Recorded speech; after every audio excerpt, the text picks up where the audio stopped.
Let's do a little bit of processing on a photograph that's going to need a lot more than what we've been doing, because I'd like to show you how I use a really special program that I enjoy called Nikon's Capture NX2.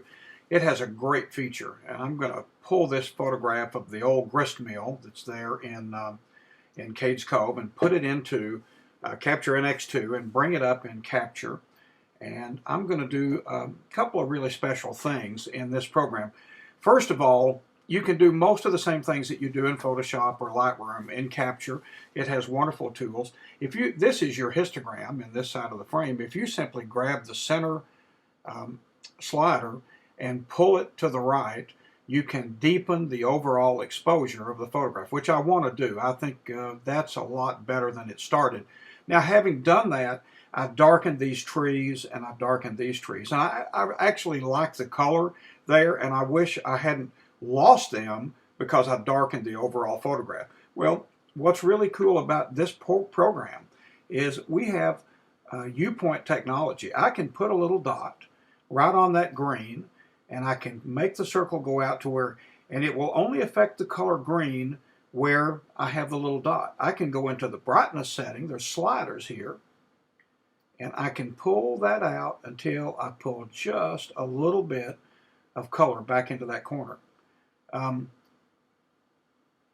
Now, if I want to do the same thing over here, I don't have to make another point. I can simply hit Command D, which is duplicate in this program, slide it over here, and as I move it around, I can see the effect it's having on the colors, and I just find a place where it's giving me about what I want on this side, and let it go, and that's it. That's done. That gives me the overall exposure, and it gives me the background color in this green that I wanted. Now, up in here, some of this area, of course it's snow, but it's still very bright. I'm going to try another U-point, and I'm going to put it on this snow, and I'm going to make the circle big enough, and I'm going to simply bring the brightness down up in this corner a little bit. Not too much. That was a hair high-handed, but that has improved it a little bit. It's darkened it down. I like that.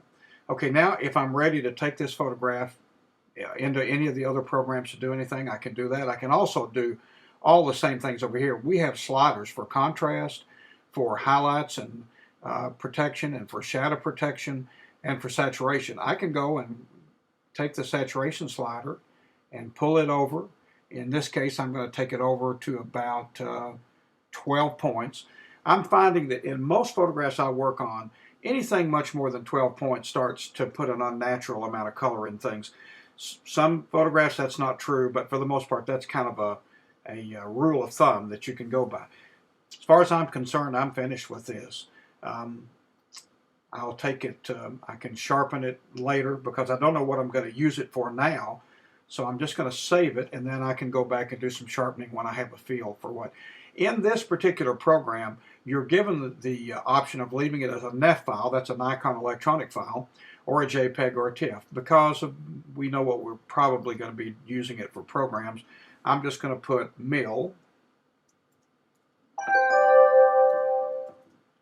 and then I'm going to put it on the desktop, save, full resolution, and it's done. It's on the desktop and it's ready to be used. Now, we were putting our photographs back in this folder. I'll slide it over there in a few minutes. But that was a photograph that needed some individual areas worked on as individual areas in terms of brightness and contrast. Now, I could have gone in any of those areas and also done not only exposure, but I could have done saturation, I could have done contrast in just that tone that we were working on. It's a really valuable tool when you want to do that kind of processing.